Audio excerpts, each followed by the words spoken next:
first scientific session is basically a lecture on a very important topic. The topic is subclinical tuberculosis. We are going to have a scientific lecture on subclinical tuberculosis, innovations in detection and its significance in addressing the NTB targets with related to National TB Strategic Plan. To moderate the session, I request Dr. Urvashi B. Singh, the Deputy Director General, Central TB Division, Ministry of Health and Family Welfare. I request Dr. Urvashi B. Singh, Madam, please come on the dais to moderate this session. To deliver the lecture, we have Professor Dr. Soumya Swaminathan, former Chief Scientist of the World Health Organization. I request Dr. Soumya Swaminathan, Madam, please come to the dais. I request Dr. Urvashi B. Singh, the moderator, for the introductory remarks. This will be followed by the lecture by Soumya Swaminathan. Morning all. So let's liven up the day for... So what we're starting with today is the subclinical TB session. And with us, we have Dr. Soumya, who needs no introduction. Let me come to the topic right at the outset.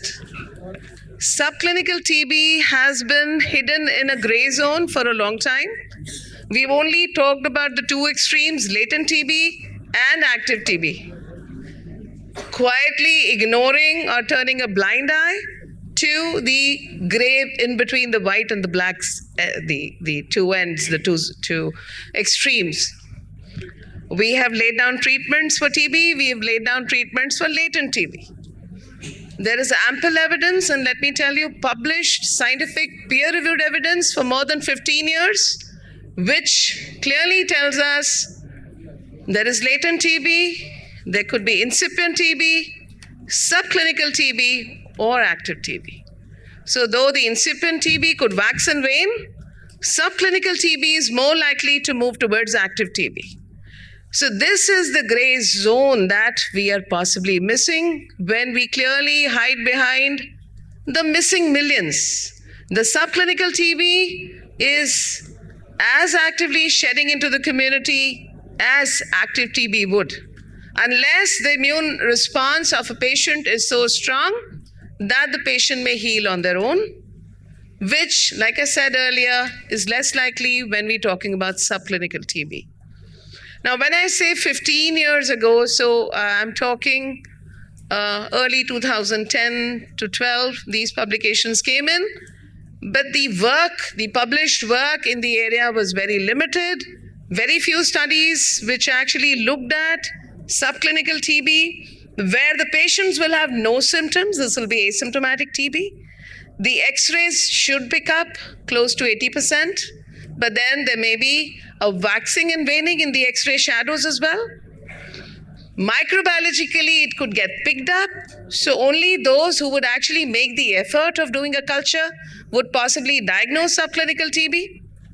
And we made such an effort in the year 2013-14, published in the year 2015.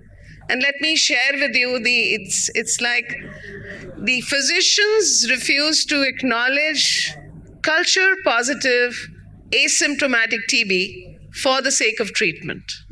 And that is the day I decided not to work on it further, till we got the opportunity to actually start looking for asymptomatic TB under the National TB Program. When we designed the campaign, when we rolled out the campaign, Honorable Minister Madam alluded to the campaign, and all of you have been an integral part, the strength of the campaign, and we are thankful for all your participation. But what the program laid out was a campaign to look for asymptomatic TB in those groups which are at high risk. The vulnerable groups, which was highlighted in the CTD ICMR National TB Prevalence Survey. The 7 groups we talk about, which are more likely to break down. And when we look at NICSHARE data also, we have the maximum of smokers contributing, diabetics, HIV, alcoholics, geriatric population, those who had TB in the past. And that is what we rolled out, the household contacts. What we started doing was started using the one screening tool recommended by WHO, which is, as per WHO publications, a sensitivity of 94%, the X-rays, And we mobilized as many x-rays for the campaign as we could, whether they were fixed x-rays or handheld x-rays. We had to the tune of about 400 x-rays within the program, which were mobile, either handheld or in mobile medical units. And let me share with you, it has been an exercise that has been worthwhile. We are closing our gap of the missing millions, and the actual data we will share with you on the 24th of March, the TB day. So today we would request our respected Dr. Soumya Swaminathan to share her views on subclinical TB. And like I said, we are already ahead of the curve. No other country globally has made this move to look for asymptomatic TB in the community, going door to door, listing out the vulnerables. That has been an exercise our program has been able to achieve in the last 100 days. And let me also tell you, we will not stop at this. We will go ahead, keep our efforts on, and try to really fill the gap of all the missing millions. So over to Madam, please. Good morning, everyone. Thank you, Dr. Urvashi, for that nice introduction to the subject and also for touching on the new campaign of the National TB Elimination Program. So what I want to do today, of course, the topic is subclinical TB, but I want to start with a little bit broader approach to address the issues of equity in TB, without which we are not going to be able to reach every last patient and find every last case. Now, of course, we know these numbers, but we also now have to understand that if we are going to add subclinical TB, then we're talking about even larger numbers, because the WHO incidence really talks about people with TB, generally with symptoms who are detected and notified. So even in this number, we know that 2.7 million or so go undiagnosed out of the total 10.4 million incident cases globally. And still half of them don't get a WHO-approved rapid diagnostic test, which is a molecular test.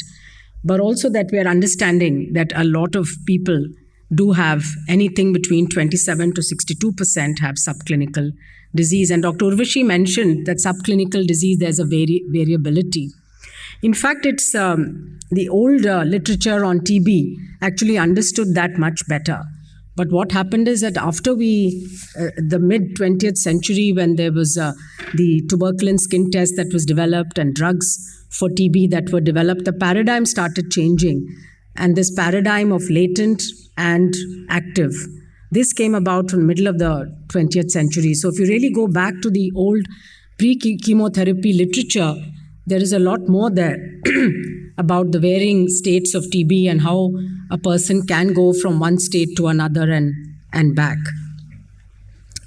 So now we seem to be coming back full circle, but we still don't understand that the natural history of TB, despite all of the research that's been done. And part of it is, of course, difficulties in following up people for very long periods of time, and also the ethical difficulties of not treating people once you have a suspicion of disease. So in terms of inequity, I think everyone in this room probably does understand that there are many factors that actually exacerbate TB, and many of them are related to equity. Between countries, we know that high-income countries have less TB than low-income countries. We know that even within countries, high-income populations are better off than the low-income ones. For example, in India, we know that the tribal populations have significantly, almost double the prevalence of TB in the general population, and the outcomes are also poorer. Similarly, age, extremes of age. In fact, in young children, despite all the advances made, a lot of children are still undiagnosed with TB. It's estimated that 80% of TB deaths in children occur under the age of 5, and many of them are because they're undiagnosed or they're misdiagnosed. We've made a lot of progress in AMR, except globally, except for TB till very recently. And again, in the elderly, we know that there are many comorbidities that complicate treatment. Similarly, gender is a problem, even though we know that biologically men are more likely to have TB than women.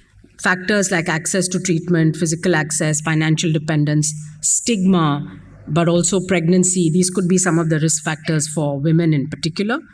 And then, of course, economic status. If you look at the slide here, what it basically shows is that even for catastrophic costs, if you look at the data from these countries, you'll see that the richest are on the left and the poorest quintiles on the right.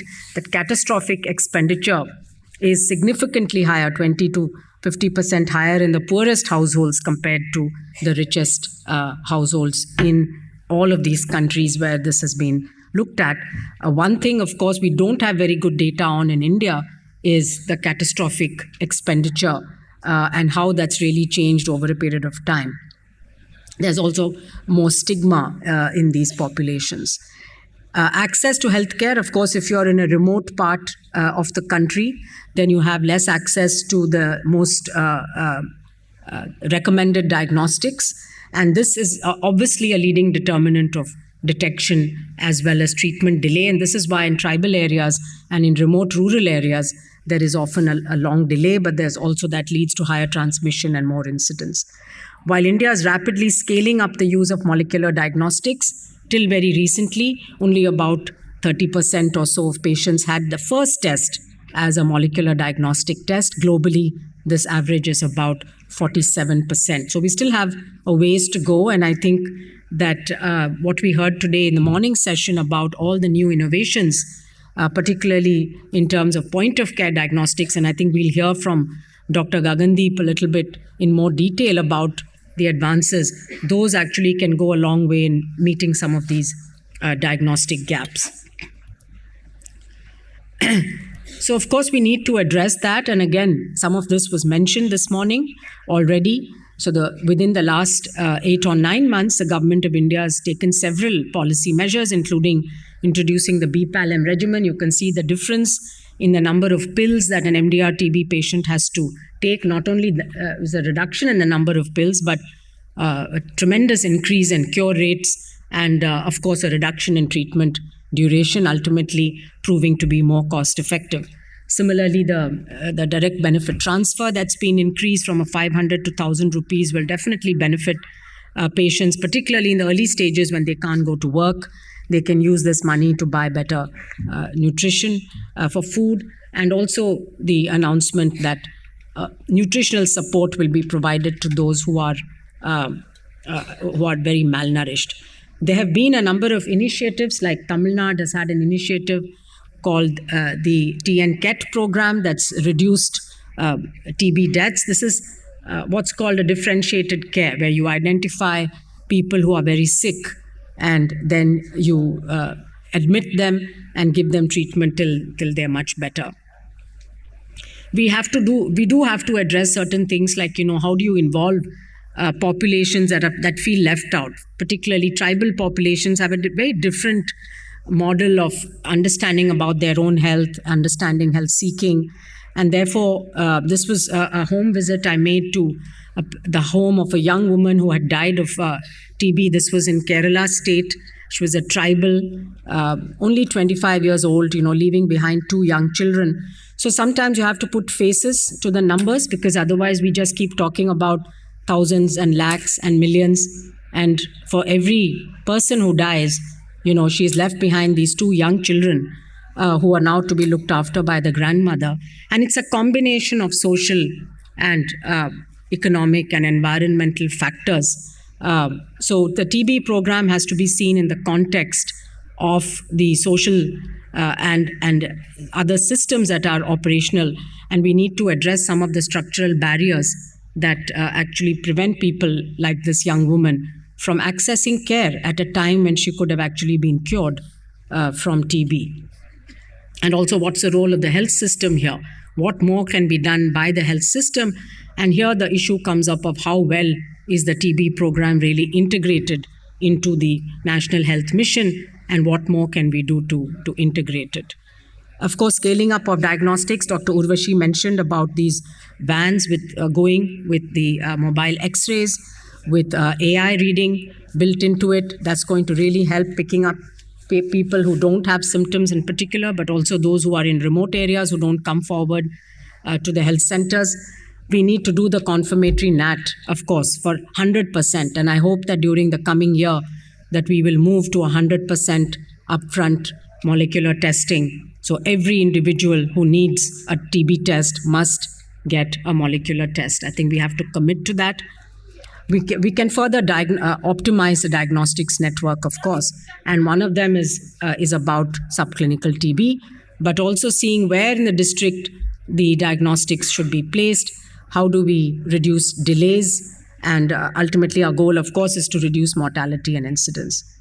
And so finally, I think we are finally at the stage where we have a lot of tools today, but we need to use them better. And I think particularly in terms of mortality reduction, we really need to focus in, look at models that are working, and how do we actually significantly reduce TB deaths, again, going forward. And there are many suggestions here that need to be implemented, including death audits under district collectors. Just like maternal death audits, we have TB death audits, then that would also, I think, go some way in addressing those particular risk factors, that may be prevalent in a particular district.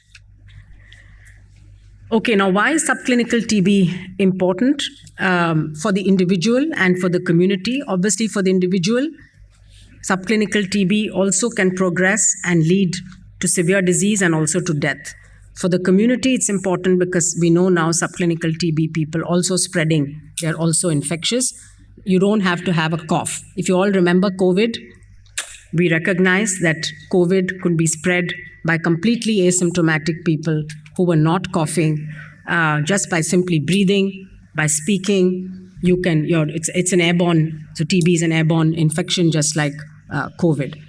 We need to understand how widespread is it, and then what is the programmatic role of innovations. So I think this is the sort of a spectrum of TB that, like I mentioned, was very well understood earlier in the 20th century. Then we forgot it. We said, no, it's only latent and active. People and then now we've come back to understanding you can go all the way from uninfected, latent, incipient. You can have subclinical TB with symptoms. I mean, they may not recognize the symptoms, but the subclinical TB can be microbiologically positive or negative. Then, of course, recognizable symptoms. And then some of these people will die without even being diagnosed. And a lot of them will now hopefully get treated and recover. But you can also go back and forth. As you can see, the arrows are going in both directions. And this is one of the things we don't know or understand fully as to how many people are progressing, regress, going back, and how long does that take? When are they infectious? When do they not become infectious? What are the factors that promote people from going on the right or towards the left? And you can see below that you can then classify people into having, this is one proposed classification, that when you can say someone does not have disease, when there's no macroscopic pathology, they're not infectious, there are no symptoms and signs. And so that is very clear. But on this side, you can have a whole combination. You can have pathology with or without symptoms. You can be infectious, you may not be infectious. This could also vary, at different times. And so you have all of these combinations, and we need to be able to detect people with any of this kind of stage of TB. And then you see on the right-hand side, of course, the outcomes. And long ago, I remember at the Tuberculosis Research Center, the early studies which were done in Madras at that time, Hong Kong, others, they showed that, a third of people clear on their own. This is the sanatorium treatment. A third of people remain infectious for years together and don't progress and they don't improve. And a third of people die. So that used to be the paradigm. 1/3, 1/3, 1/3. And of course, we often don't talk about post-TB sequelae, but the pulmonologists here and those who've treated TB know that post-TB sequelae can pose a real problem for the individual. And we also know now that the post-TB mortality is significantly higher compared to the general population. So even if you've been treated and cured for TB, compared to your neighbor of the same age, sex, and economic status, you have a higher risk of death within the next 10 years than that control individual. So there are many things about TB that we are still learning and that we need to fully understand. Now, when we think about subclinical TB, we may think, oh, this is mild, it's not causing any problems, why do we need to bother about it? But this modeling work that was published a couple of years ago showed that over 5 years, if you leave people with subclinical TB, a cohort of them, you'll expect about 18% of them to actually die, compared to 46% in those with a clinical cohort. So this is a significant mortality. Even though this is based on a model, it means that people with subclinical TB do go on to progress and even to death. And the other very important thing is that the transmission potential, so this is the population impact or the community impact. Again, a meta-analysis of many studies, taken from all of these different countries, shows that the transmission contribution is significant. And of course, the range is 27 to 92%. But let's say on an average, about 50 to 60% of transmission could be occurring through this group of people who have very little or no symptoms and who are going around in the community actually exhaling MTB. And if you've read some of the work of Robin Wood and others from South Africa, they found that a very large number of people in those South African urban low-income communities were actually exhaling live M. tuberculosis. And as we mentioned, you don't have to be coughing, just breathing is enough. And because we breathe so much more times a day than we cough, a lot of the aerosolized MTB is actually coming out at the time of tidal breathing. So it's clear that subclinical TB is contributing a lot, and this is probably why even countries that have very good TB control programs are not able to really bring down the incidence of TB, and it's the same in India as well. Our incidence is declining very slowly. Now, the prevalence of subclinical TB, now we have a better understanding because of all the national TB prevalence surveys that have been done. And you can see that the average is about 50%. You can see Africa in red and Asia in blue. These are the countries where, and you can also see India there. There are both the subnational and national TB prevalence surveys that have been done in India. I think the national one is not included in this review because this was 2021. But overall, the prevalence is 50%. So 50% of TB in the population is subclinical, or people with minimal or no symptoms. And so this is a challenge. As Dr. Urvashi was saying, how are we going to pick them up? Similarly, what we found in the National TB Prevalence Survey was that about 42.6% were only detected on X-rays. So if you had not done X-rays in the prevalence survey, 42% of people would not have been picked up. So if we had gone around the same population and asking only for symptoms, then you would have got a much lower prevalence, because if you hadn't tested these individuals as well. Similarly, the Tamil Nadu state level prevalence survey also found about 40%. So we can see that 40 to 50% is what we are coming up with. So obviously, this could be one of the reasons for the very slow drop in incidence, because you can keep finding and treating people with symptoms who show up at your health facilities, but then there's still equal number of people going around in the community spreading TB. And we have to understand this phenomenon better and then, of course, address it. So these are some of the things that I think we need to do very urgently. And I know there are many researchers here in the room as well. On the research side, we need a better understanding of natural history of the subclinical disease.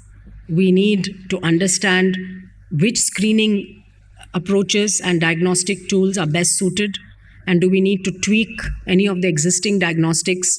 Are our AI algorithms working well, or can we further improve upon them? And at the population level, what is it going to take if it means that you have to go into a population and screen everyone with an X-ray to be able to find all the subclinical TB cases? You can imagine in a country like India, or any other large country, this is a very huge and seemingly impossible task. So how would we go about actually screening, and what diagnostic tests should we be using in order to find as many infectious people as possible? And then the therapeutic choices. Right now, we don't know. If you have no symptoms and you've just been picked up by an X-ray followed by a molecular test, then do you still need the 6 months of treatment, or do you need less? And again, in the early days, of chemotherapy, when the Hong Kong and East Africa and Madras trials were being done, there was evidence that you could treat. At that time, of course, they had smear negative and smear positive TB. That smear negative TB could be treated with much shorter regimens than smear positive TB. So we need more clinical trials to look at how to treat these people. Then we have a lot of implementation research to be done. How do we find these cases? How do we manage them in the community? And what kind of health-seeking behaviors? For example, people who have HIV infection and they are asymptomatic.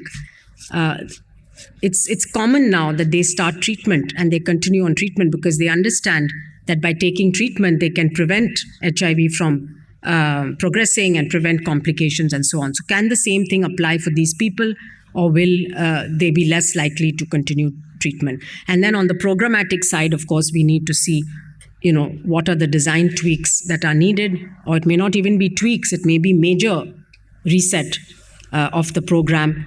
What are the resources that are going to be needed, and the governance? So I think with that, I would like to just conclude by saying that this is, again, not new, but it is a challenge for us currently as we think about elimination.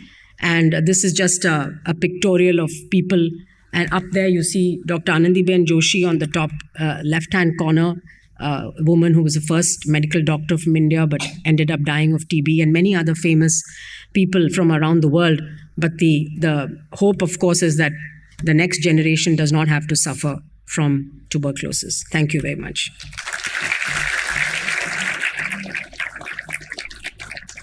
Thank you, ma'am. In the interest of time, I'll wind up in the next 1 minute and 20 seconds.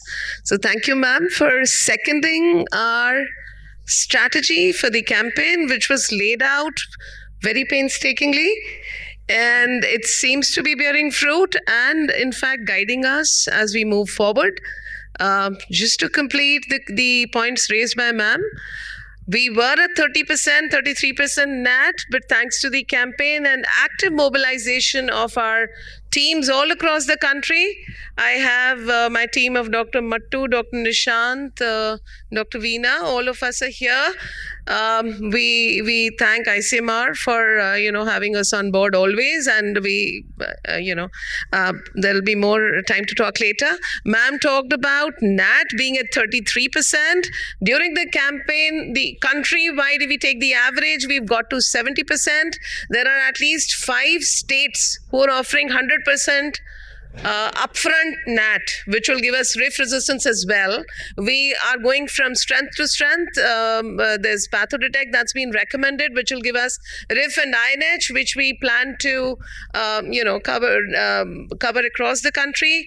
The other open PCR, we plan to use that to the fullest. So slowly we'll move away from microscopy for diagnosis, but we'll keep it for follow-up where the NAT may not be useful.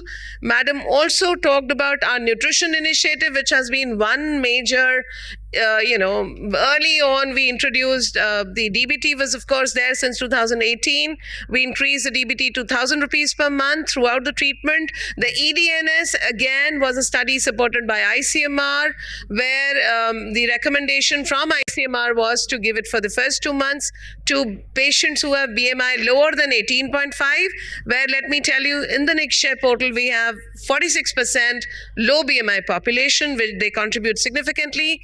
The ma'am talked about the HIV and the other groups I did talk about earlier. Madam mentioned the DNO. Thank you, ma'am, for bringing that up. The diagnostic network optimization again by the program under the lead of Dr. Nishant, thanks to Dr. Sarabjit from FIND, who's been supporting us in several, and Dr. Samir and BMGF group have been supporting this initiative. where we were able to do DNO for several districts in the country, and now we have covered the whole country, if not, in fact, supplementing with desktop DNOs. So thank you all for enabling this, and all the states are already reaping the benefits of DNO. They're re-strategizing, replacing their systems in such a way that more and more patients can be offered upfront NATs. Several other points that Madam has raised have actually guided, our strategy does cover all those points. And like I said earlier, we'll keep the results for the D-Day, that's the 24th of March. And we'd be honored to have you all on board when these results are shared with all. So with this, I guess, unless you have anything to add. So I think we, in the interest of time, we'll close the session here. Thank you. Thank you, Professor Swaminathan, for the wonderful presentation, and ma'am for moderating the session. I'll request Dr. Urvashi to hand over a small token of appreciation to ma'am.